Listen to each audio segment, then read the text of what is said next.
Put my chick inside some Louis and some Valentino. Put my bro inside some Gucci and some new Machino. They want my money like it's a casino. Like, you know what I'm saying? Like, I'm fortunate enough to not be in a scenario where I'm itching for money.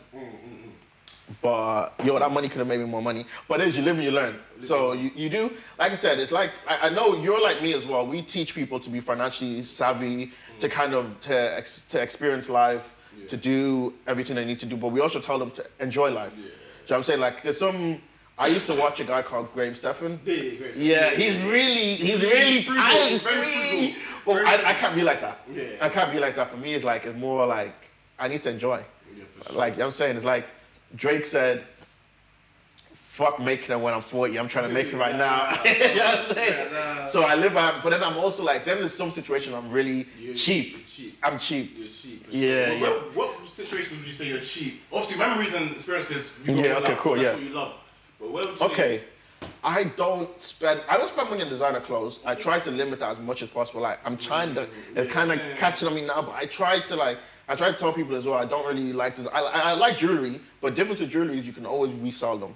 It's an asset, it's some sort of value. There's some kind of value behind it, but with clothes, when you buy like the Balenciaga shoe, like I have lubes in there, like you wear them a few times, the back they're dirty now, you can never, like, if you sell them, like, it's not really worth doing all that stress. Like, you know what it is? Okay, no, that's, if you're like up and coming and you're trying to make it, sell your shoes if you want to sell your shoes. But my situation, I don't really want to start selling shoes and selling clothes. There's more stress than it's worth. So it's like with clothes, it's like you wear clothes and then there's new season clothes. New season, that's why plain white tee. Just plain black tee, Zara tracksuit bottoms. What I say is like, even I'll get accessories. Yeah, I think accessories make a lot of sense because you reuse them. Yeah. So you could I'll probably get like one or two maybe shoes, fair enough. Jeans, I don't spend big on jeans, never. Because never jeans. Because the reason is, you can have Zara jeans that look as good as a Mary and people never know. Exactly, these are Zara jeans. And people would never know. People would never know. T-shirts, have a nice t-shirt, nobody cares. Even design t-shirts, sometimes you push them in the wash a few times, they're finished. So like maybe a jacket in the winter, 1-2 jackets, but accessories like, let's say belts, maybe a bit of jewelry, a scarf, all that kind of stuff, you can re-wear it. Because I would say like, if somebody like, you can wear that same belt 5-6 times, nobody have a problem with it. But if you have a Gucci jumper, wear that same Gucci jumper 3 times, people are like, oh, you only have that Gucci jumper. So I try to avoid that kind of stuff. Yeah, no, for sure. I mean, I'm guessing, so when it comes to the jewelry and cars, that's where you go big. Do you know the things, actually, I'm not big into cars.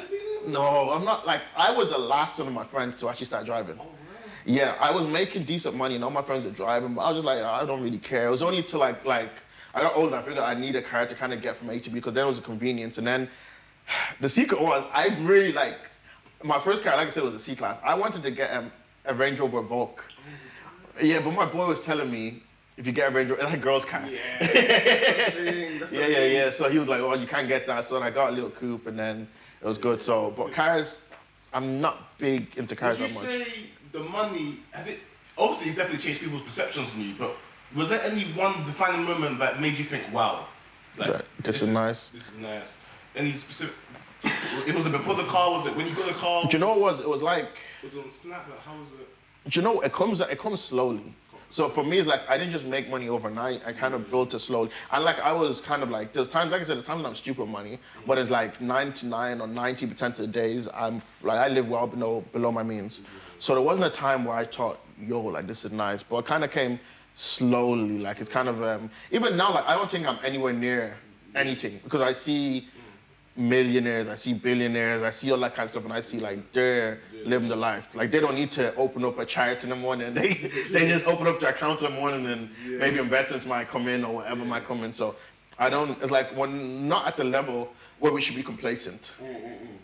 That's something there's always an ever-growing process. So there's never a moment where I woke up and said, the only time I say like some days what I really appreciate where I am in life would be when you get to do something like just stay in bed all day. Yeah. That's what I really, like not have to talk to anybody, not have to speak to, not have to look at, and not have to worry about anything. Just stay in bed all day and just be calm. That's something I really, really do appreciate. Yeah.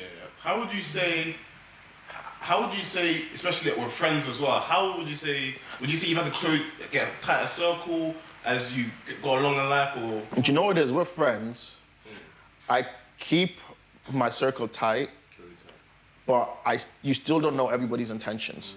Like, I want to believe, and my friends will probably still see this, so I'm sorry guys, but I want to believe that all my friends have the best intentions of me, but I've had friends where people I consider really close, and they still backstab you. So that's one thing I say with money. You can't always, as much as you might think someone's close to you and a lot of people are out for themselves. So it's like, as long as you don't rub in people's faces, you don't be mean to them. And one thing I've learned now, I don't mix friends and business. I try not to, because there's more times when I've done it, a lot of times I've done it, it doesn't really end well.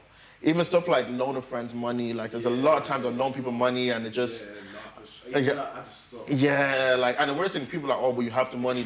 And you know what, it's hard. It's hard because there's some people, like, they might be going through a hardship and they know you have the money and you know the money's not going to do anything to you, but you kind of sometimes have to be tight for the sake of being tight. Because it's like, for the sake of the friendship. For the sake of the friendship and your own sanity. Because there's time when you give people money and then when you ask for the money back, they bully you as if like, I done you a favor, but like, they say like, oh, well, you have so much money, why do you need this money back? Like, people just don't respect it. I think I just say normally my money's tied in investments.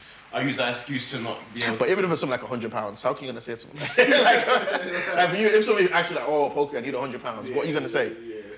I mean, it's like, what for though? I like to know exactly what you're doing it for, why you need it, why don't you have it, type of thing. Okay, they tell you everything, they do all that, and they still need it. What would you do? Yeah, I really give it to them. It depends on how close they are. Sometimes I'll just give it to them and say, I'm not expecting it back. Like, yeah. I'd rather do that than... That's sometimes, I've done that, I've given money and like just accepted the friendship is finished. Yeah. Because I know like, it's like, I've kind of given money sometimes just like pay for the friendship to finish. Yeah. That's actually, I like the fact that you word it like that because essentially that's literally it. You're paying for the... And it's crazy how they think that's how much it's worth. Like, yeah. You think this is just worth... Yeah. When we could have made millions together. Yeah. Like, yeah, the situations where I've had guys where I told a really good friends of mine and they take small money away, you're thinking like, wow, if you have actually stayed close, like you were, like one guy in particular I'm thinking like, wow, this guy slept on my floor because he had nowhere to stay. I gave him money, I remember last time I seen this guy, he was going for a job interview and I gave him money for the interview. And I didn't want that money back. But then I gave him other money before that, we were meant to do an investment together. But then, and I was just thinking like, you messed up because, let me tell you this, actually, this is something I've never actually told anybody. This is what I never told anybody. Exclusive stuff. He was the one that gave me the motivation to write the book. Oh, wow. And because he gave me the motivation, because he had a book, and he told me the perks of having a book. So he gave me the motivation, he told me the blueprint, he told me how to structure it, he told me a lot of that. And I'm thinking like, bro, you know, if you've like he ghosted me because he owed me money. And I'm just thinking, brother, if you didn't ghost me, I would have brought you into so much stuff. Because this book has made me a lot of money. I would have been happy to share a lot of stuff with you. And I'm just thinking like, bro, like I said, you don't do people dirty.